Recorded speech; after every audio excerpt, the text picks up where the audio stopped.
Now, folks, let me ask you this real quick. Not just Florida, but how many people are on here from the South besides me? Oh, quite a few of them. Well, the reason I'm asking, if you're from the South, you very likely know about this grape. If you're not, you very likely don't. It's a wild grape, grows everywhere. It's called the muscadine. It's a delicious grape. Up in North Carolina, it gets the size of a golf ball. Most of his wines in there are made from that muscadine grape. They have free tours and tastings, and they're very generous with the drinks, folks. If you have children you need to take in with you, by all means, you certainly may. At the end of the tour, most times, he gives them back to you whether you want them back or not. And right here, Whetstone chocolate packet, folks. Mr. Whetstone, he came here from Pennsylvania. He actually owns part of the patents for Hershey's Kisses machinery. When he gets down here to St. Augustine, he goes over to St. George Street. Of all things, he opens up that ice cream parlor. And it does great. Florida hot, ice cream cold, kind of a no-brainer. But he really wants it to do better. He melts that chocolate, he dips those cones. The next thing you know, he's exclusive over at Disney World. Not too shabby. Now, a little bit of American success stories. Now, we're coming back to the ice plant. The refrigerator comes along, most of these are torn down. They're obsolete, they're no longer needed. Well, this one stays up. 8 years ago, 22 families, they pulled their money, they opened up the first legal distillery in Florida since Prohibition, the St. Augustine Distillery. Once again, free tours and tastings, and once again, very generous with their drinks. Folks, if you're going to either of the winery or the distillery, I recommend the designated driver. If you're going to boat, I highly recommend the designated driver. Now we're getting ready to come back to Lincolnville, except this time I'm kicking that calendar back 300 years. Pedro Menendez has just landed here. This is all jungle, folks. This is dark and dangerous. Well, they clear out over 100,000 acres, almost immediately planting nearly half of that into oranges. Most people aren't aware of this, but by command of the King of Spain, all colonial Spanish explorers were required to carry orange seeds with them everywhere they went. That includes Columbus on his first trip across. But again, most people aren't aware of this. Most people think the citrus and oranges came from the Americas over to Europe. Not true. The Spanish introduced them here too to the New World.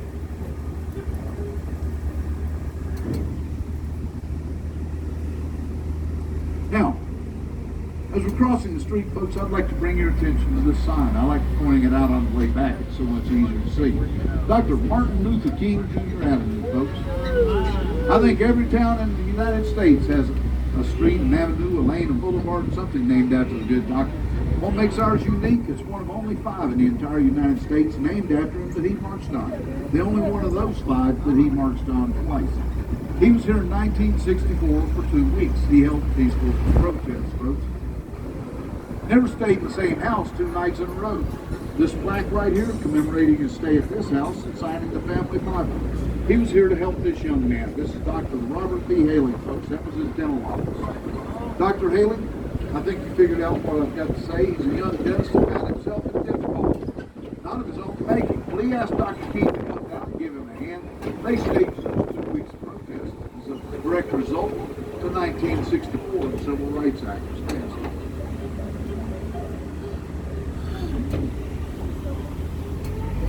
And now, we're coming up behind the Alcazar, folks. This is where I was making fun of Pedro Menendez's pants. I mentioned some of the things you could do inside. Outdoor stuff was back here. Had an archery range. Love my archery. Had badminton courts, plural. Anybody out here still play badminton? I see some hands. That's rare.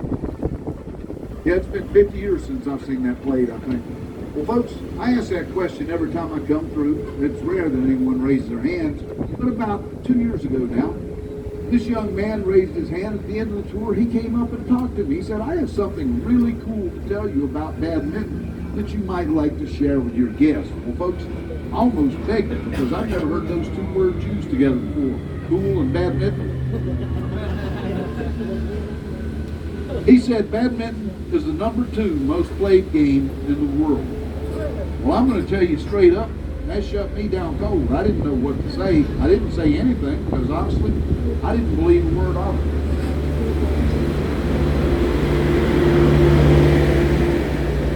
But I had the bad manners, and folks, I consider this bad manners no matter who you are.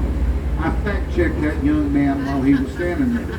I had to apologize to him twice. One, for fact-checking him. Two, because he was absolutely right. Badminton is the #2 most played game in the world. The only thing that beats it is soccer. You could have knocked me over with a feather. Yeah, I mean, seriously, who'd have thought? Yeah. But now there is just a little bit of ironic humor that goes along with that, folks. You see, every now and then I'm talking about fact-checking that young man. I look back at my guests and I see some of them fact-checking me to make sure I'm not telling them a lie. And I can't say I blame them because I didn't believe it either. Now here to the right, the Casa Monica, folks. This is the third and last of Mr. Flagler's hotels here in St. Augustine. Now, not just in St. Augustine. He went all the way down to Key West building hotels and railways, and all the way over to Cuba building hotels. He was also highly instrumental in the building of Miami. In fact, they wanted to call it Flagler, but he insisted it be named after the Native Americans. Now, it too looked just like these others, done in that same poured concrete style, folks. But in 1996, it was bought out. And they stuccoed it over to give it a more modern appearance. And honestly, I kind of like this. I like the new, but I miss the old, if that makes any sense. And coming up to the left, we have the governor's house. The governor and his family, their associates, their families, they lived and worked right here. Built of coquina, stuccoed over to give it a more pleasing appearance. Folks, the courtyard wall you see right here, built of coquina as well, but it's never been stuccoed. That's raw coquina.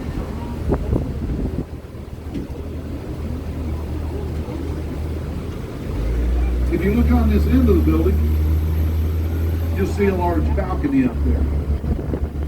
The governor and his associates would stand there to address the people of the town. The people of the town would be out here. This is called La Plaza de la Constitución, the Plaza de la Constitution, folks. This is the common meeting ground of the people of the town, especially Sundays after Mass. This place would be packed.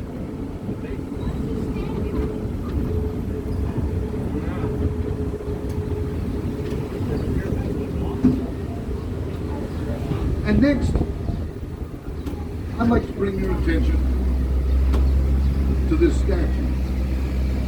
Folks, there's a lot of wrong things said about this statue, so many I can't even go into them all. I wish I could.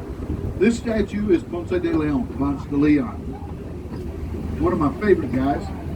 I mentioned earlier that he was the first, third, and seventh governor of Puerto Rico. I also mentioned that I lived there for 2 years. Well, folks, that statue is an exact replica of the statue outside the fort in San Juan. I've seen it for many times. Now, I said exact replica, one minor but very important difference. They're both cast from bronze. This one is cast from common, everyday bronze. The one in Puerto Rico is cast from the bronze of captured British cannons. I think that's one of the coolest things I have ever heard in my life. That makes me want to go out and conquer an island just so I can have a statue made of me from captured British cannons.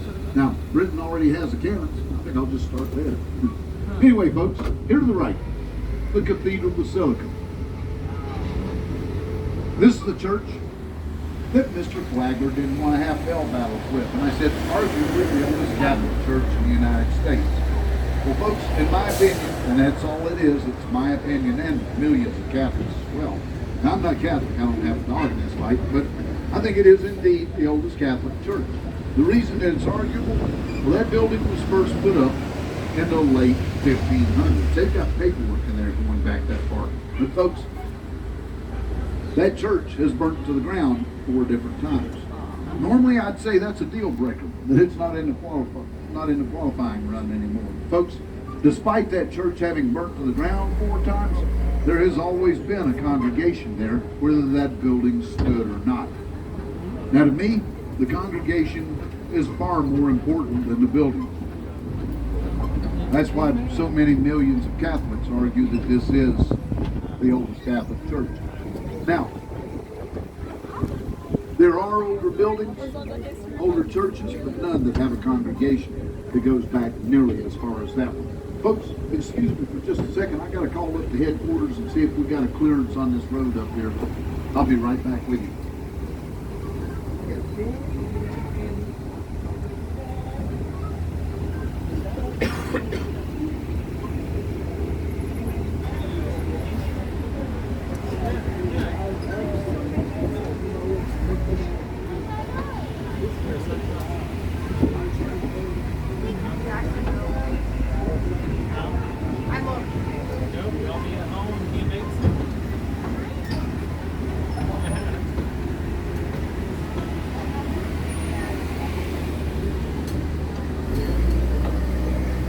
I know we're doubling back around, but the reason I called my headquarters, I just had a report a little bit ago that road was closed, but the report came back when I called that they've got it open again, and that to me is one of my favorite things on the entire tour. I would hate, for you folks not to have it.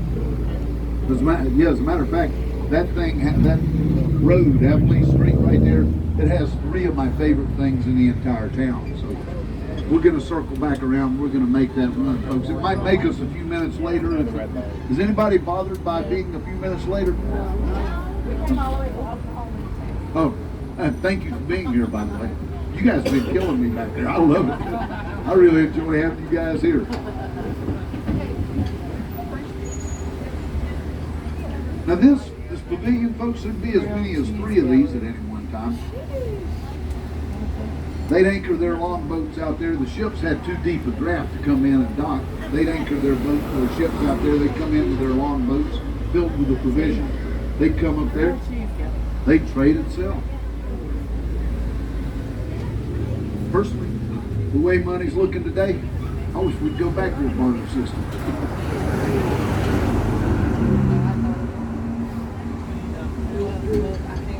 Now the governor's house, folks, some of the things that I wasn't able to tell you about it, I mentioned that it was built from coquina, then stuccoed over to give it a more pleasing appearance. But if you look at it here, it's on the left, and we'll be going by it again. There's a lot of places that there's no stucco on that coquina. Now there's a lot of fibs told about that, and it's by guides. They should know better. I mean, they'll tell you things, it was lightning, it was fire, it was war. No, it was nothing of that. You see, they were doing the restoration on this building. It needed a lot of work, and they left that stucco off on purpose so people could see how the construction was done. I don't know who made up all those fibs, but I wish they'd stop. Now that balcony that we just passed under, that's where I said the governor and his associates stood. Well, folks, just 5 years ago, we had the King and Queen of Spain standing up there. They were helping us celebrate the 450th birthday of our beautiful town. And I have to admit, I was pleasantly surprised they're an attractive couple. I know that sounds weird, but honestly, when I'm thinking of royalty, most of the time they're not that good looking. I mean, you want a perfect example? Look at Queen Elizabeth and Prince, what's his name? The one that was married to Diana, Charles.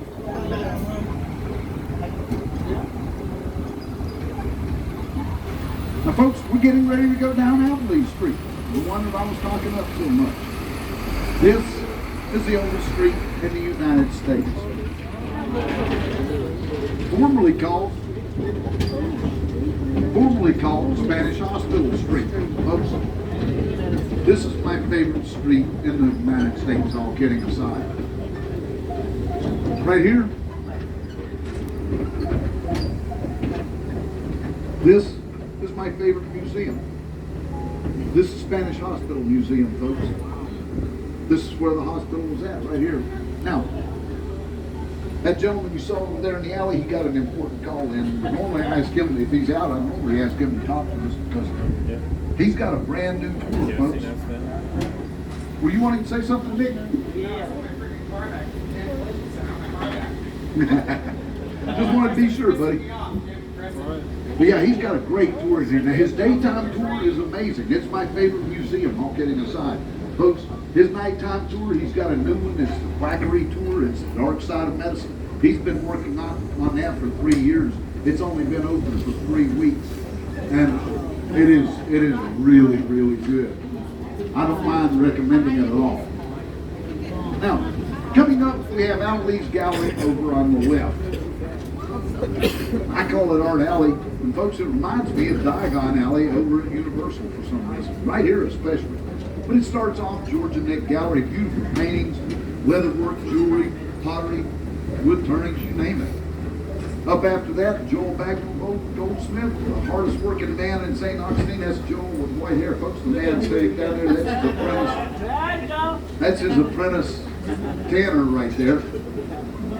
How often do you see a master and apprentice at work on anything anymore? Right here, J. Bouvier, Antiques, Maps, Prints, and Books, folks.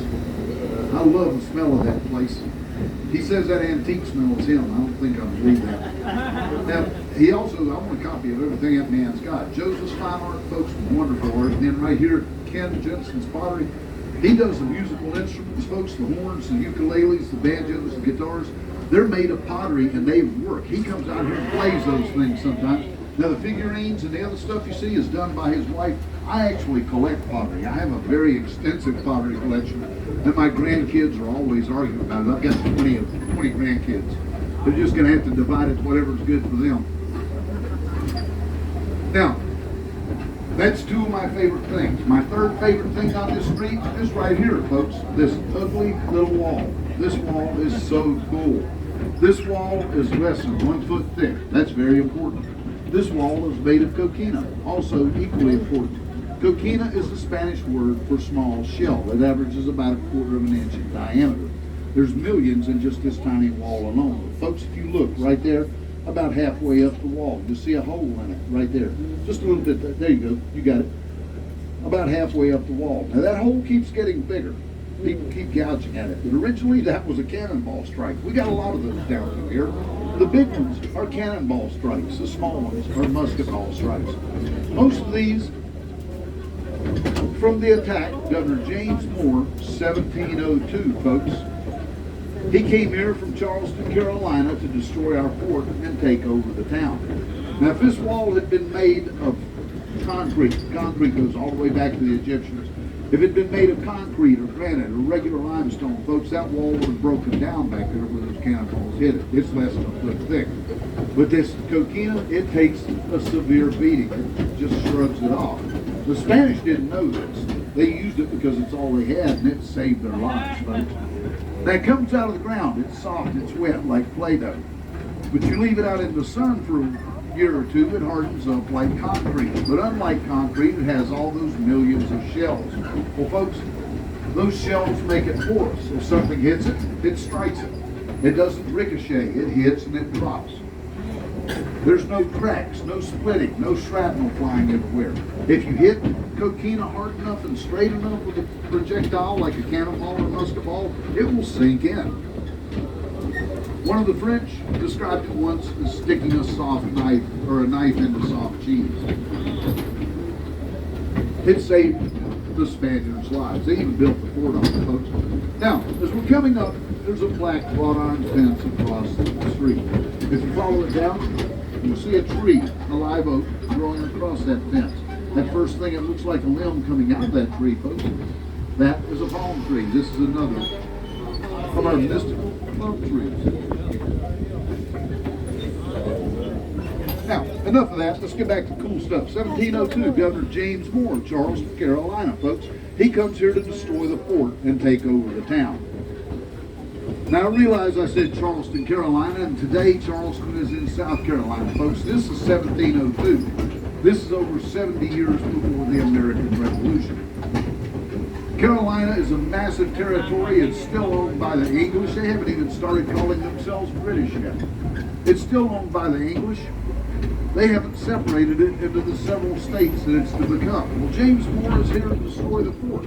He sets it up perfectly. It's the only thing that he does do right. Now we're coming up to the bayfront, folks. Directly across the bay in front of us is that southernmost island, Anastasia. Oh, and folks, if you take a quick look, you see the bridge coming down over there. It's a drawbridge. If you've never seen one, now's your chance. And you'll probably have more opportunities, folks. It goes up every half hour on the hour and half hour if there's anything coming through. Now, the other side of the bridge, we have Milano Island. James Moore comes down here and he scatters his cannons across those two islands. That way, they're not easy targets. But each of those cannons is aimed at one small portion of the fort. That's the little secret. Bang, bang, bang, boom, boom. After even one day, most stone forts in those days would have started to crack and crumble. After a week or two, you would have had the collapsed wall and easy access in. Well, the Spanish find out he's coming. They're terrified. They think they're going to die.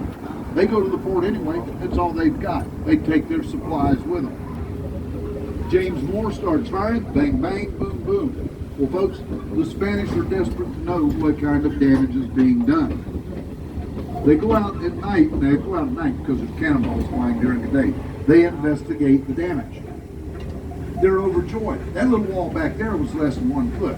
Folks, the wall outside the fort is 9 feet. James Moore might as well have been shooting spitballs. And that was painted white, just like this. The corners being painted red.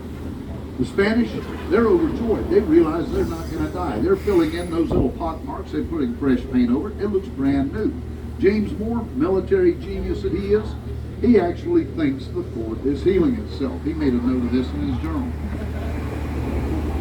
Now the Spaniards, they're being smart. They're picking up those spent cannonballs. They're bringing them in. They're cleaning them up. They're writing naughty little messages on them. They're putting them in their cannons. They're firing them back at Jimmy Boy across the bay out there. Well, after 51 days of this back and forth, James Moore's out of nearly everything, folks. He comes out here into town looking around. He can't find anything here either. He burns down the town, which is a little hissy fit. Now, as soon as he leaves, they began reconstruction and cleanup, folks. And it took them almost 15 years. But this is the first house to be recorded finished. That's 1727. That's why we call this the oldest house here in St. Augustine. Under most circumstances, we'd have many houses much older, but folks, people kept burning this down. Now, I mentioned if you hit coquina hard enough and straight enough with a projectile, it will sink in. Folks, if you look down this alleyway to the left, there's a white wall. There's 3 red windows. Now, between the second and third window is a large circle about 14 or 16 inches in diameter. In the middle of that circle is a 12-pound cannonball embedded in the wall. Pretty cool. Now, out here, I realize this looks like block, not coquina. But folks, I remember when they did this was decades ago. I wasn't living here then, but it was between my trips down. They stuccoed this over and they scribed that block look into it. Never could figure out why they did that. But now, folks, they broke my heart here. A week ago today, they harvested the bananas off of these trees. People were getting so much joy seeing these bananas. I'm thinking about going and buying just a stalk of green bananas and tying them to that tree so people can see them. But that's what a banana tree looks like right there, folks.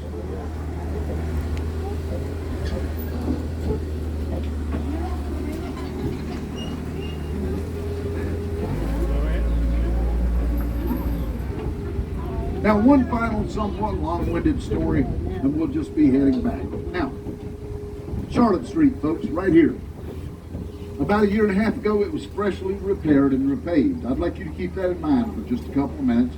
Freshly repaired and repaved Charlotte Street, that area right there. Especially where the wall and the fence are. This yellow and white building across the street, this is headquarters to the Florida National Guard, the St. Francis Barracks. The only barracks in the United States to be named after a saint. The reason it's named after a saint, the Franciscan friars lived there during colonial times. Now, folks, not in the barracks, of course, they didn't exist, but over there. Because of these friars living here, this was considered the holiest ground in the town. Because of this being the holiest ground in the town, families smuggled the bodies of their loved ones here all the time for burial. Nobody knows precisely how many, but they estimate somewhere in the low thousands. Yes, folks, thousands. And it gets more crowded over by the fort, just different reasons. Now, I don't mean piled up, but I mean, buried as respectfully as they could get it done. Over by the fort, didn't matter over there, folks. Now, it is illegal to dig anywhere in St. Augustine. You have to meet three very strict conditions, folks. Number one, you have to have a legitimate reason for digging, like paving repairs. Number two, you have to have a permit. Well, of course they had one. Number three, you have to have an archaeologist. They lined one up They just had trouble making their schedules meet. They went ahead and did some of the work without him. When they got right through here, folks, uncovered portions of 27 bodies that nobody had any idea was here. Now, when I say portions of bodies, I'm not talking about like the mummy where he drops through the bottom of that pyramid. You know, what's the word they use? Juicy. I mean, most of this stuff, it's fragments. You know, most people probably wouldn't even recognize it as being anything to do with a human. But it made national news. Kind of understandable. And what didn't make national news was all the hurt feelings of the people. You know how people are. They like arguing back and forth over some of the silliest of things. But that made the newspapers. And anytime I've kept those newspapers. Anytime I need a good giggle, I just pull those newspapers out and I read them, folks. Yeah, but not a good idea to dig here. You might not like what you find. But if you are one of those people that likes to bend the rules, I kind of like bending them now and then. Just not in that direction. But if you're one of those people that likes bending the rules, if you do dig, just make sure you wash your hands when you get done. Now, as we're coming out, another of my favorite things, folks. Over here, our big, beautiful lighthouse. It has a red cap. Now, if any of you folks are going to be here for more than a day, if you could come down here about this time of the day, 3 to 5 o'clock in the afternoon, the sun is shining and hitting that lighthouse, folks, that red cap, it glows like a ruby. Those black and white stripes, they jump out at you. It is fantastically beautiful. That is easily one of the most beautiful lighthouses I've ever seen, folks, and I have seen hundreds. I used to be a ferry boat captain. Now, that is the St. Augustine Lighthouse. It is an active lighthouse. It is open to the public. If you like lighthouses, I think everybody does. If you want to go visit that thing, please do. You go to the top of that lighthouse, you can see for over 20 miles in every direction, folks. I'm going to warn you, getting to the top of that lighthouse means climbing up 219 of these straightest up, steepest steps I have ever climbed in my entire life. But on the other side of that coin, I do it every 5 or 6 months just for bragging rights. I'm 70 years old, and they snuck in a quadruple bypass on me one night when I wasn't looking, and that was an unpleasant surprise. So if I can do it, I'd say just about anybody can. And it's a lot of fun, folks, it really is. And you don't have to just climb straight up the steps. They've got landings over there. You can stop and catch the breeze and take a break. Now, if you do go over there, make sure that somebody tells you the story of Smokey the cat and his parachute adventure off the top of that lighthouse, folks. Not to worry, Smokey lived. He probably had PTSD for a year or two after that, but he lived, folks. You want to throw Smokey off that? Oh, anybody that likes seafood, folks, and they've got other things in there too. They've got steaks and just about anything else. This is my favorite seafood place in town. I get asked that a lot about seafood places. My other favorite, if I can't get into OCs, I like the seafood warehouse down on George Street, St. George.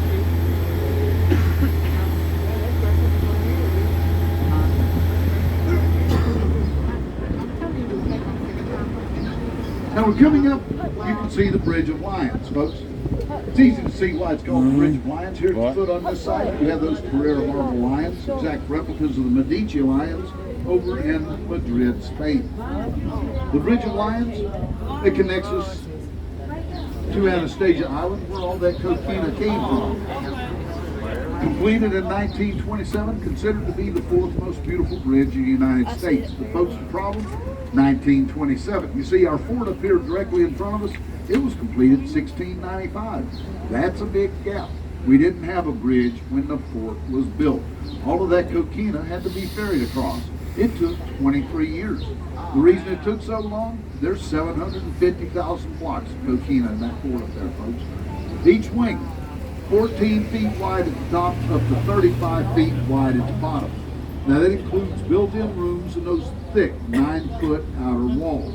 James Moore said on these two islands, folks, you can see Volano over there now, Volano and Anastasia, he fired for 51 days. He's out of nearly everything. He goes out into town, can't find anything there, burns down the town. Well, folks, now he is truly desperate. He orders his men to build these 15 and 20-foot ladders.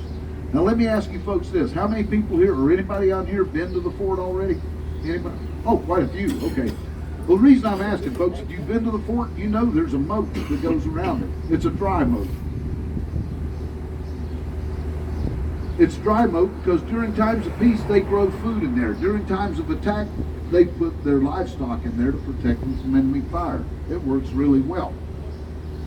Now today, there's a large hill around the fort, folks. That's the outer wall to that moat. Today, there's a stone ridge at the top of that hill.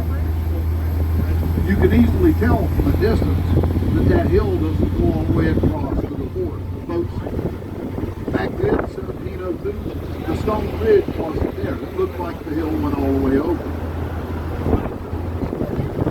James Moore, he has ordered his men to build these 15 and 20 foot ladders. His plan, they're going to walk up that hill, they're going to lay those ladders against the wall and climb over. Folks, that's just another plan of his that didn't work out. You see, his men, they've got these ladders, they walk up this hill. They're going through devastating fire. They get to the top of that hill, there's a moat that they didn't know existed. Those 15 and 20 foot ladders, they won't even reach across that moat, much less scale those 35 and 40 foot walls. They realize that they're doomed. You see, the biggest reason this hill is here, folks, it's not for the moat. The biggest reason the hill is there, they wanted something that would draw the people, any attacking forces, directly up into the line of fire of the cannons and the muskets up on top of that fort wall. Folks, those cannons are not loaded with cannonballs. They're loaded with a really nasty little thing called grape shot. Grape shot, it actually sounds like the drink special at the corner bar, but it's not. It's a metal ball, usually cast iron, about the size of a grape, hence the name. They load that grape shot in those cannons anywhere from 100 to over 1,000. They go in bags, canvas bags, folks. It depends on the size of the gun, but they're loaded up to over more than 1,000. Well, the English attacked, the Spanish cut loose with those cannons. The English lose over 150 men in that first attack alone. They wind up losing many more. Well, folks, James Moore shows his true colors. I don't like this man even a little bit. He flees over land. He deserts his dead and dying, and he does whatever damage he can on the way out.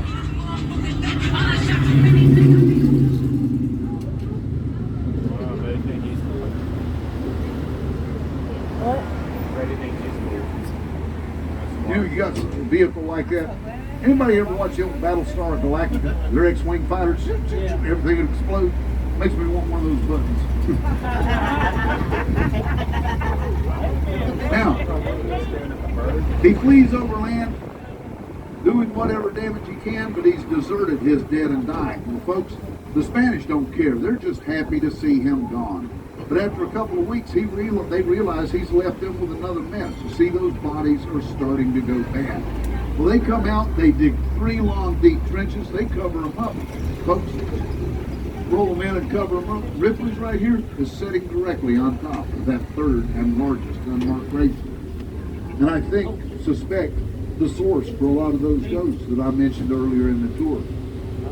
Yeah, Ripley's considered to be the most haunted building on the eastern seaboard. The theater room in there is considered to be the most haunted room in the building. And I've got some interesting pictures out of there myself. And for you folks that got on here after I talked about this, Ripley's is offering, we don't do the ghost tours out in the town anymore, folks. There's like 30 people out there, 30 different tours out there. We do the Ripley's experience. It's inside. You go inside, they give you this, well, first of all, they give you the backstories and the layout of the place. They give you this cool equipment like infrared viewers and EMF meters. And they cut you loose to do your own paranormal tour. It's a lot of fun. But you have to be 12 or 13, I'm not sure what the age is. You have to be either 12 or 13 and up to go in there. So if you're interested, go to Ripley's.com, sign up for it. Now coming up, Folks, one final thing, and we'll conclude the tour. Sorry for keeping you folks out longer, but I didn't want you to lose out on part of your tour. My favorite exhibit in the entire collection is big, beautiful silver horse down here in the corner. Folks, silver here has nothing to do with the Long Range, despite the color. He's made entirely of chrome car bumpers from the 1950s and 1960s. Now, I think they should have made him from Mustang bumpers, all kidding aside. But now, having said that, he's still really cool. You see, he's commissioned as a good luck piece for the Denver Broncos, and it worked. See, 1986, the Broncos picked him up. They took him to their stadium. 1987, they took him to the Super Bowl, folks. Yeah, they lost. That's why there'd be luck charms now in our parking lot. Well, thanks for riding with me, folks. My name is Ed. I hope you had a good time out there.